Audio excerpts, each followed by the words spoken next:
రాజానగర్ నియోజకవర్గానికి సంబంధించి ఈరోజు పెద్ద ఎత్తున ఒక హాస్పిటల్ శంకుస్థాపన, ఈరోజు స్పోర్ట్స్కి సంబంధించి ఒక మంచి వికాస కేంద్రాన్ని ఈరోజు సీతానగరంలో ఏర్పాటు చేసిన దానికి ఈరోజు నన్ను ముఖ్య అతిథిగా పిలిచిన సోదరుడు రాజానగరానికి శాసనసభ్యులు జక్కంపూడి రాజా గారికి, వేదిక మీద ఉన్న పెద్దలు విజయవాడ పార్లమెంట్ సభ్యులు కేసినేని నాన్నన్న గారికి, అలాగే పెద్దలు జక్కంపూడి రామ్మోహన్ రావు గారి సతీమణి పెద్దలు జక్కంపూడి విజయలక్ష్మ గారికి, అలాగే మా ఎంపీగా పోటీ చేస్తున్న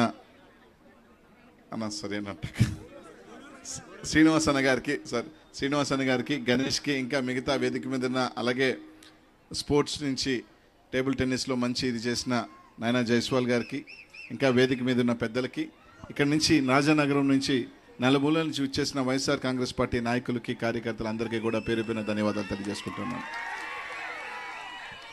చాలా సంతోషంగా ఉంది. చాలా రోజుల తర్వాత చాలాసార్లు రాజా ఒకసారి మా నియోజకవర్గానికి వస్తే బాగుంటుందని చెప్పి అనేక సార్లు చెప్పాడు. చాలాసార్లు అనుకోవటం క్యాన్సిల్ అవటం, కానీ ఎన్నికల ముందైనా సరే ఒకసారి వచ్చిపోదామని ఈరోజు రావటం జరిగింది. మిమ్మల్ని అందరినీ కూడా కలవటం జరిగింది. ఒక మంచి కార్యక్రమానికి నన్ను పిలిచినందుకు ప్రత్యేకంగా రాజా కూడా ధన్యవాదాలు తెలియజేస్తూ ఉన్నా. నర్సరావుపేట పార్లమెంటుగా వేసిన తర్వాత ఈరోజు అక్కడ వినుకొండ ప్రాంతంలో పెద్ద ఎత్తున జాతర జరుగుతోంది. ఎంత అర్ధరాత్రైనా సరే, ఒకటైనా రెండైనా సరే తప్పకుండా రావాలి అని చెప్పడం జరిగింది. కాబట్టే ఇక్కడి నుంచి నేరుగా కూడా దాదాపు 6 గంటల ప్రయాణం అయినా సరే ఆ ప్రాంతానికి వెళ్ళాలి. కాబట్టి తొందరగా మాట్లాడుతున్నానని ఏమనుకోవద్దని చెప్పి ఇక్కడున్న పెద్దలందరినీ కూడా తెలియజేసుకుంటా ఉన్నాను. సార్, ఇక్కడున్న అందరూ కూడా వైఎస్ఆర్ కాంగ్రెస్ పార్టీ నాయకులు, కార్యకర్తలందరూ కూడా, ప్రజలందరికీ కూడా ఒకటే చెప్తా ఉన్నాం. మన ముందు ఇంకా 50 రోజులు ఉంది. పట్టుమని 50 రోజుల్లో ఈ రాష్ట్రంలో దాదాపు 4 సంవత్సరాల 9 నెలల సుదీర్ఘ జగనన్న చేసిన సంక్షేమం, అలాగే ఈ రాష్ట్రంలో జగన్మోహన్ రెడ్డి గారు చేసిన అభివృద్ధి కానీ ఈ అన్నిటికీ కూడా ఇంకొక 50 రోజుల్లో ఒక ఇదిగా టెస్ట్గా రాబోతూ ఉంది. మేము అందరూ కూడా ఆలోచన చేయండి. ఈరోజు జగన్మోహన్ రెడ్డి గారు ఈరోజు 4.5 సంవత్సరం తర్వాత, ఇవన్నీ పరిపాలన తర్వాత, 9 నెలల పరిపాలన తర్వాత ఈ భారతదేశ చరిత్రలో ఏకైక ముఖ్యమంత్రి జగన్మోహన్ రెడ్డి గారు, నేను మంచి చేస్తేనే నాకు ఓటేయండి, నేను సాయం నేను కరెక్ట్గా సంక్షేమం చేసుంటేనే, నేరుగా మంచి చేసుంటేనే నాకు ఓటేయండి అని అడిగే దమ్మున్న ముఖ్యమంత్రి ఈ రాష్ట్రంలో ఎవరన్నా ఉన్నారు అంటే అది ఒక జగన్మోహన్ రెడ్డి గారు మాత్రమే అని తెలియజేస్తూ ఉన్నా. ఇక్కడున్న అందరూ కూడా ప్రతి ఒక్కరు కూడా ఆలోచన చేయండి. ఈరోజు జగన్మోహన్ రెడ్డి గారు ముఖ్యమంత్రి అయిన తర్వాత వీళ్ళందరూ మాట్లాడుతూ ఉన్నారు జగన్మోహన్ రెడ్డి గారు అభివృద్ధి చేయలేదని చెప్పి. ఈరోజు ఒకటి అడుగుతా ఉన్నాను, జగన్మోహన్ రెడ్డి అభివృద్ధి చేయలేదని చెప్తున్నా, మీరు ప్రతి గ్రామానికి రండి. ప్రతి గ్రామానికి సంబంధించి ఒక సచివాలయం కట్టలేదా? ఒక రైతు భరోసా కేంద్రం లేదా? ఒక వెల్నెస్ సంబంధించి లేదా? ఇదే కాకుండా ప్రతి స్కూల్కి సంబంధించి పిల్లలు గవర్నమెంట్ స్కూల్లో బాగా చదువుకోవాలని చెప్పి స్కూళ్ళని రూపురేఖలు మార్చిన వ్యక్తి జగన్మోహన్ రెడ్డి కాదా అని అడుగుతా ఉన్నా. ఇలా తీసుకుంటూ పోతే అనేక ఈరోజే చూస్తూ ఉన్నాను బోర్డు, దాదాపు రాజానగరంలో సంక్షేమం తీసుకుంటే 1100 కోట్లు, అభివృద్ధి తీసుకుంటే 1100 కోట్లు, ఇళ్ల స్థలాలు చూస్తే 20,000 మందికి. ఇవన్నీ అభివృద్ధి కాదా అని అడుగుతా ఉన్నా. జగన్మోహన్ రెడ్డి గారి అభివృద్ధి ప్రతి పేదవాడి బాగుండాలా, ప్రతి మధ్యతరగతి కుటుంబం బాగుండాలనుకున్నది జగన్మోహన్ రెడ్డి గారి అభివృద్ధి అయితే, చంద్రబాబు నాయుడు గారి అభివృద్ధి ఏంటంటే కొంతమందే మేడలు కట్టుకొని ఉండాలా, వాళ్ళు బాగుంటేనే అభివృద్ధి చెందిందని చెప్పి చంద్రబాబు నాయుడు గారి పరిపాలన అయితే ఒక్కటి ఆలోచన చేయండి అని చెప్తా ఉన్నా. ఇద్దరు బాగుండాలి అంటే, ఊర్లో ఇద్దరు బాగుండాలంటే మనకి బాబు కావాలి, కానీ ఊరంతా బాగుండాలంటే మాత్రం జగన్మోహన్ రెడ్డి కావాలని చెప్పి మీ అందరికీ కూడా తెలియజేస్తా ఉన్నా. ఈరోజు ఇదే కాదు, బడుగు బలహీన వర్గాల మైనారిటీలు అందరూ కూడా ఆలోచన చేయాల. ఈరోజు జగన్మోహన్ రెడ్డి గారు ఎన్నికలు వచ్చిన తర్వాత బడుగు బలహీన వర్గాలు రాజ్యాధికారం ఉండాలా, ప్రతి ఒక్కరు కూడా రాజ్యాంగంగా ఉండాలని చెప్పి ఆలోచన చేసి ఈరోజు తీసుకుంటే, పార్లమెంట్లో తీసుకుంటే పోయినసారి కన్నా కూడా అదనంగా 3 బీసీలకు సంబంధించి ఎంపీలు చేయటం జరిగింది. అనేక మంది శాసనసభ్యులుగా ఈరోజు కొత్తగా బీసీలు కానీ, మైనార్టీలు కానీ, ఎస్సీ ఎస్టీలు కానీ ఈరోజు జగన్మోహన్ రెడ్డి గారు ఇవ్వటం జరిగింది. ఈరోజు చూసాం 94 సీట్లు తెలుగుదేశం పార్టీ ఇస్తే కేవలం ఒకే ఒక మైనారిటీకి ఇవ్వటం జరిగింది. ఇలా తీసుకుంటూ పోతే జగన్మోహన్ రెడ్డి గారు ఈరోజు చాలామంది చెప్పొచ్చు జగన్మోహన్ రెడ్డి గారు ఒక ప్రయోగం చేస్తున్నాడు, కానీ ఈరోజు జగన్మోహన్ రెడ్డి గారు బడుగు బలహీన వర్గాలందరూ కూడా ఒక రాజ్యాధికారం రావాలా, వాళ్ళు కూడా శాసనసభ్యులు అవ్వాలా, వాళ్ళు కూడా ఎంపీలు అవ్వాలా, వాళ్ళకు కూడా ఈరోజు రాజ్యాధికారం రావాలనే ఆలోచనలో ఈరోజు జగన్మోహన్ రెడ్డి గారు వెళ్తా ఉన్నారని చెప్పి అందరికీ తెలియజేస్తా ఉన్నా. ఇదే కాకుండా కాపు సోదరులకు సంబంధించి కూడా ఆలోచన చేయాల్సిన అంత అవసరం ఉంది. ఈరోజు ఎవరైనా ఒక పార్టీ పెడితే, ఎవరైనా కానీ పార్టీ పెడితే ఓడిపోతామని తెలిసినా కూడా వాళ్ళకి ఒకటే ఏం ఉండాలా, ఒకటే గురి ఉండాలా. ఏమంటే ఏ రోజుకైనా సరే నేను రాజ్యాధికారం కొడతాను, ముఖ్యమంత్రి అవుతామని ఉండాలి. కానీ ఇక్కడ చూస్తే ఒక పార్టీ పెట్టాడు ఒక ఆయన. పార్టీ పెట్టి దేనికి పార్టీ పెట్టాడంటే నేను ముఖ్యమంత్రి అవడానికి మాత్రం కాదు, పక్కనున్న చంద్రబాబు నాయుడు గారు ముఖ్యమంత్రి అవడానికి నేను పార్టీ పెట్టాను అనే పరిస్థితి ఈరోజు రాష్ట్రంలో ఉందని చెప్పి ఆలోచన చేస్తున్నా. ఈరోజు ప్రతి కాపు సోదరుడు కూడా ఆలోచన చేయాల్సింది ఒకటే, ఈరోజు మీకు అండగా ఉన్న నాయకుడు ఎవరు, లేదా మిమ్మల్ని హోల్సేల్గా అమ్మేయాలనుకున్న నాయకుడు ఎవరు అని మాత్రం ఆలోచన చేయండి. ఈరోజు చూసాం, పట్టుమని 15% సీట్లు కూడా తీసుకోలేకపోయాడు. ఆయన చెప్పుకుంటా ఉన్నాడు, మీరందరూ కాపులందరూ కూడా ఒకటైతే నాకు రాజ్యాధికారం వస్తుందని. కానీ 15% ఉన్నారని చెప్పుకుంటున్న వాళ్ళకి కనీసం 15 సీట్లు కూడా 175లో తీసుకోలేదంటే ఏ విధంగా నువ్వు జనసేన పార్టీని కానీ ఈ రాష్ట్రంలో ఉన్న జన సైనికులు కానీ చంద్రబాబు నాయుడు గారు కాళ్ళ మీద పెట్టాడో ఈరోజు తేటతెల్లమైంది. కాబట్టి ఆలోచన చేయండి, మీరు వేసే ఓటు చంద్రబాబు నాయుడు గారికి చెందుతుంది తప్ప పవన్ కళ్యాణ్కి చెందదు. ఈరోజు 24 సీట్లలో 5 గెలుస్తాడా, 4 గెలుస్తాడా తెలియని పరిస్థితుల్లో, అది కూడా గెలుస్తాడో లేదో తెలియని పరిస్థితుల్లో, ఆయన కూడా గెలుస్తాడా లేదని పరిస్థితుల్లో ఈరోజు ఒక పార్టీ పెట్టి వచ్చిన వ్యక్తి అవసరమా?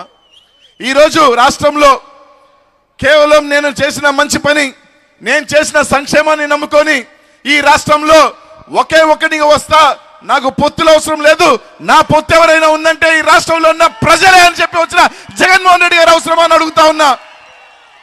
ఈరోజు నిజంగా జగన్మోహన్ రెడ్డి గారి మీద ప్రజల వ్యతిరేకత ఉంటే, ప్రజల్లో మంచి పేరు లేకపోతే ఎందుకయ్యా మీరు కట్టగట్టుకొని రావాల్సిన అవసరం ఉంది జగన్మోహన్ రెడ్డి గారిని ఓడగొట్టేదానికి?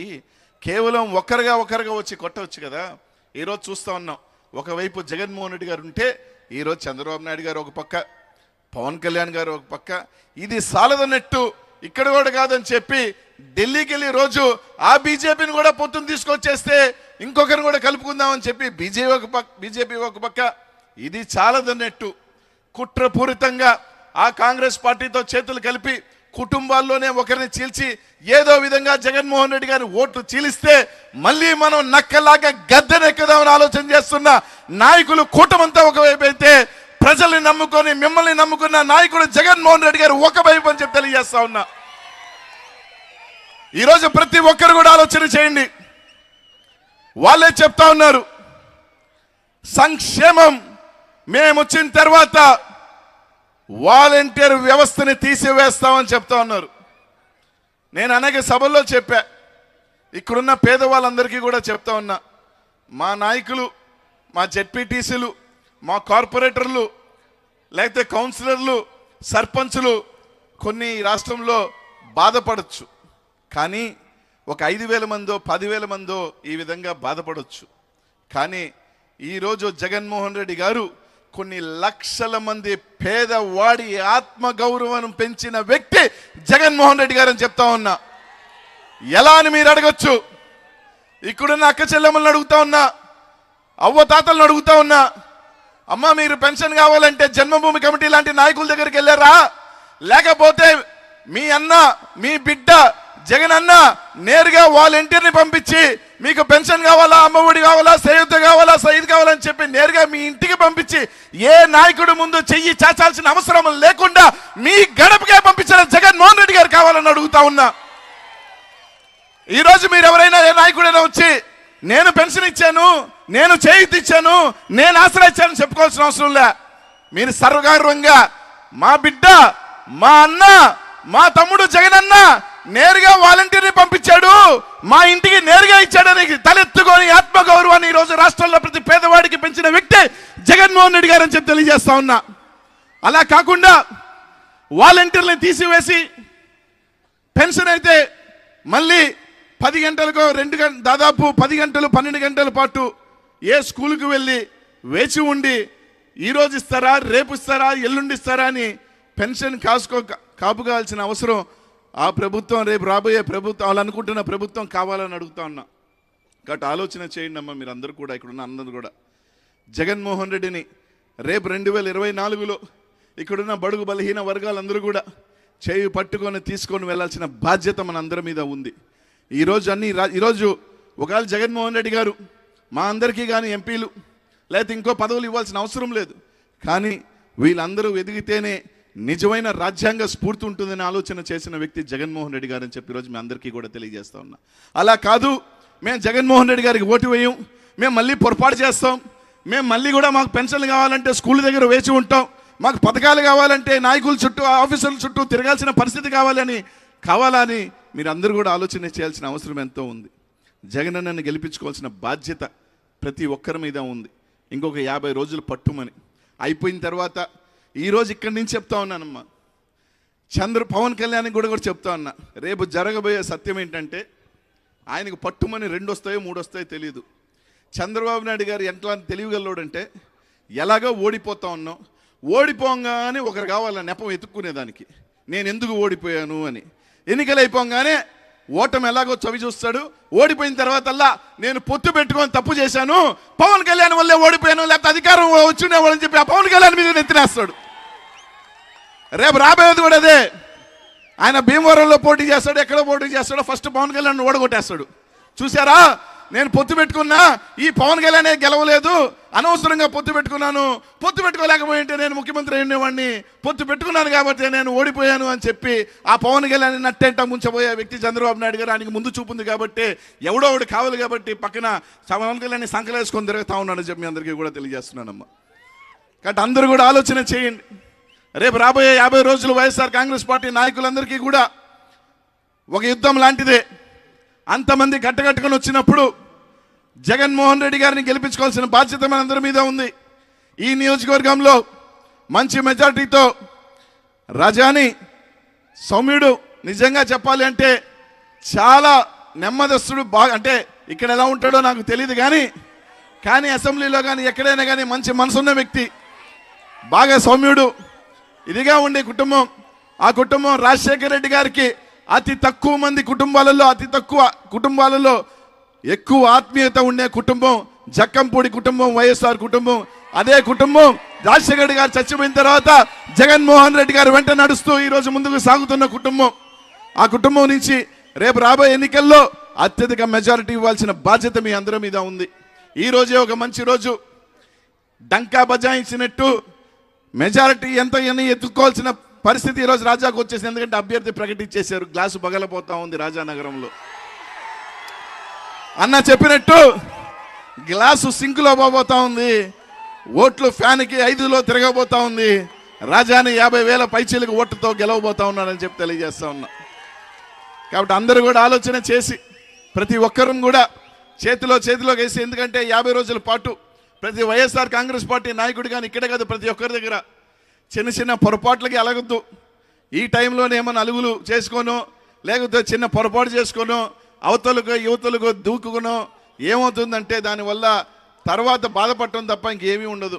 కాబట్టి ఈ టైంలో ఒక కుటుంబంలో చిన్న బాధలున్నా చిన్న అలకలుంటే ఏ విధంగా సర్దుకొని పోయి ముందుకు అడిగేస్తామో అవన్నీ కూడా సర్దుకొని పోయి ఒక అడుగు ముందుకు వేసుకొని రేపు రాబోయే ఎన్నికల్లో ప్రతి ఒక్కరూ చేయి కలుపుకొని వైఎస్ఆర్ కాంగ్రెస్ పార్టీని అత్యధిక మెజార్టీతో గెలిపించాల్సిన బాధ్యత ప్రతి ఒక్కరి మీద ఉంది. ఫ్యాన్ గుర్తు మీద బటన్ నొక్కితే 5లో ఫ్యాన్ తిరగాలి, ఫ్యాన్ జెండా ఎగిరేయాలని చెప్పి తెలియజేస్తా ఉన్నా.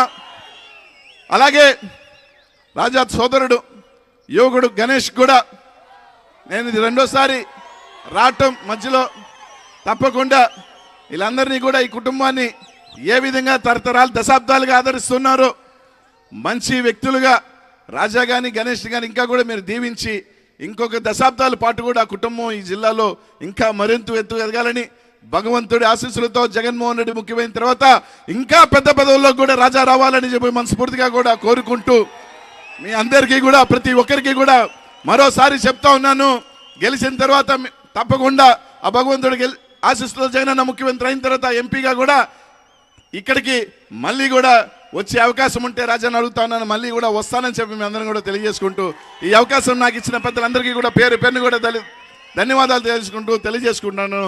జై జగన్, జై జగన్, జై జగన్. ఉంటానన్నా.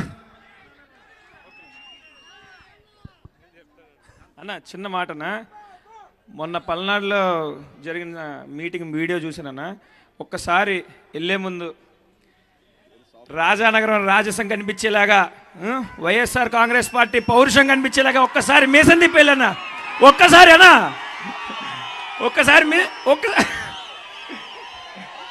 తిప్పాలన్నా. 175 పోతా ఉన్నాం. రాయలసీమ దగ్గర నుంచి కోస్తా దగ్గర నుంచి గోదావరి జిల్లా నుంచి నార్త్ కోస్ట్ దాకా జగన్మోహన్ రెడ్డి వైఎస్ఆర్ కాంగ్రెస్ పార్టీ నాయకులు శ్రేణులు విజయోత్సవంలో జూన్ లో మిస్సము తిప్పి మెలవేసి జగన్మోహన్ రెడ్డి సత్తా ఏంటో తెలియజేస్తా ఉన్నాం.